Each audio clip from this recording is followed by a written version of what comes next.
Okay, let's set up this formula for this row for us to understand, and then we can copy it up and below. Okay, so the first thing to do is to see if, okay, I32, so if the lead time is different from 0, right? If it is greater than 0, for example. So that means, okay, if this is 0, that means there is no outstanding order. If it is greater than 0, then there is an outstanding order.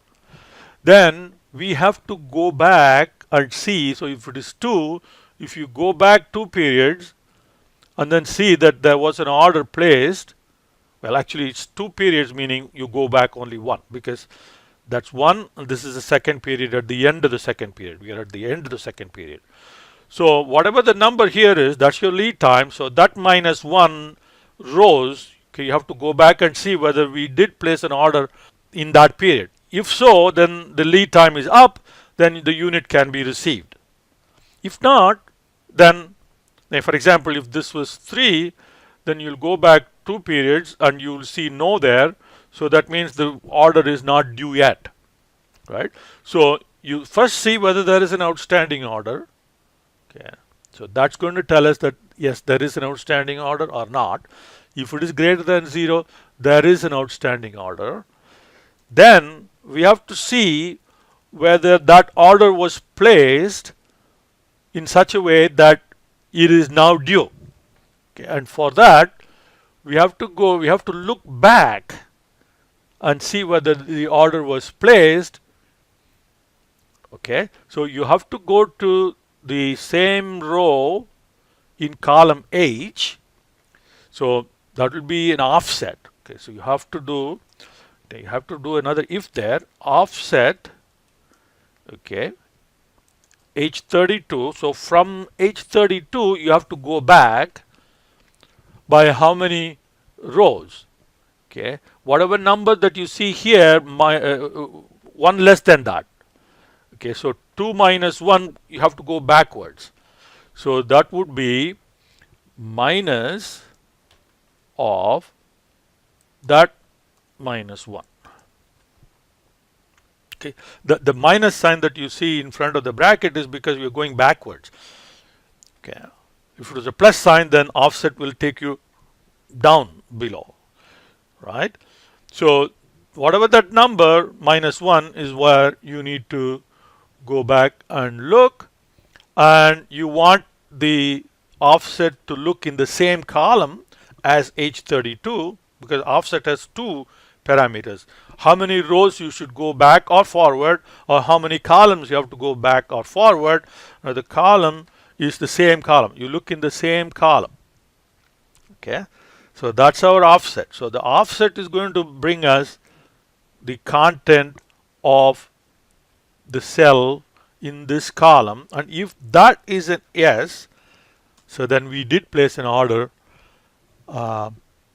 in that time period, and now it is due, and that would be that quantity, C25. Okay, otherwise 0. And then finally, okay, so this if takes us up to here.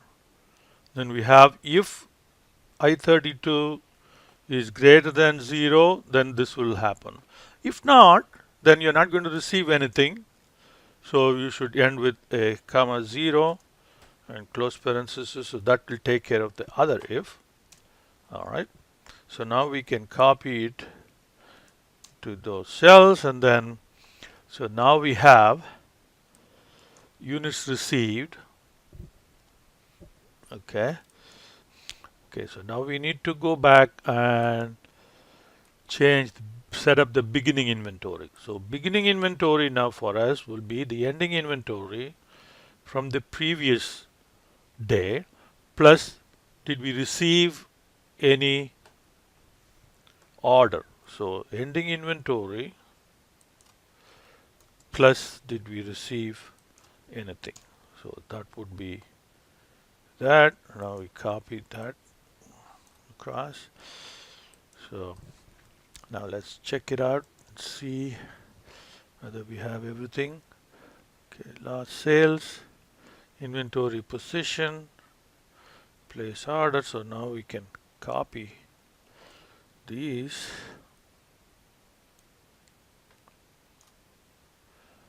All right. Okay, so now let's examine, okay, what's happening here. So here, first day, inventory position is 7, nothing is ordered. Inventory position is 4, so we place an order, and lead time is 2, simulated. So we have 10 units in order.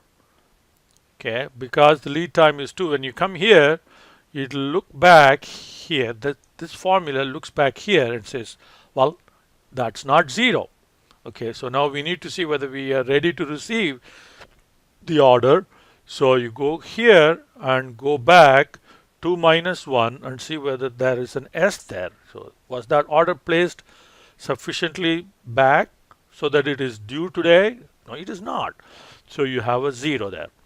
And because there is a 0, okay, so it looks at, is there an order placed? No. But did we receive an order? No, we did not receive an order. So K31 is 0. So we're going to have the same lead time as in the previous case, so which is 2. Now here, you look at that, it is greater than 0. All right, so let's check whether that order was placed sufficiently ahead. So go here and go back 2 minus 1. Yes, the order was placed. So then it is due today, so it is received today. And it gets accounted for there. So here you see, even though our beginning inventory was 4, demand was 3, your ending inventory is 1, but because there was an order outstanding, on order, your inventory position is 11. Yeah. So that sets the order up, the model up correctly. So this is the reason why it's kind of complicated model, and the complication is not out of Monte Carlo simulation, but because we had to do this in Excel, native Excel. If it was like at-risk or Crystal Ball, those software packages that are specifically designed as add-ons to Excel for the purpose of Monte Carlo, these will be easier to set up. But if you have to do it in native Excel, then you have to go through these complicated, convoluted formulas. All right, so let's look at the cost. So we need ending inventory, so let's do an average of that, and that will give us the average ending inventory, which can then be used to compute the ordering inventory cost. All right, and we need lost sales. Okay, that would be your stockout cost, because these are the orders that were lost because you didn't have enough stock. All right, so place order, this tells us how many orders were placed, but since we used yes or no, we cannot do an average here. So we have to use count A. Okay.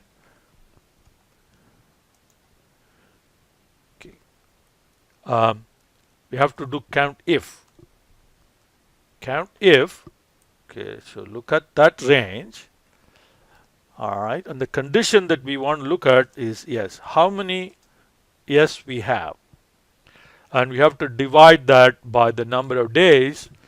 That will give us the average number of orders that we had to place. Okay, so with these three, then we should be able to set this up. So ordering cost is given as $10. Holding cost is 3 cents. Okay, so here let's look at the cost given here. See, here we have $10 per order, right?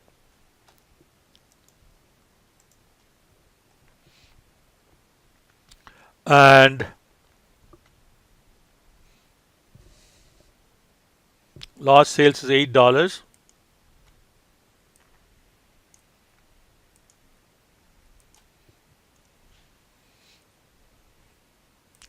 Okay, so that's let's make it into currency.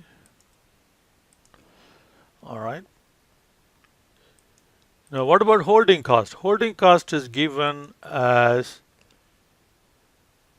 $6 per drill per year. Okay, so now we are talking about days, and the problem states that it is open 200 days a year. So this is $6 divided by 200, so that is 3 cents per day. Now we can set up the cost. So the average orders, number of orders is that. Okay, average inventory is that, average stock out is that. So now we can take that number and multiply by that. Then we get the average cost for that day. So there is a typo here. Okay, so put the border back. And now when you sum, you get the average cost per day. And the next step is to run replications.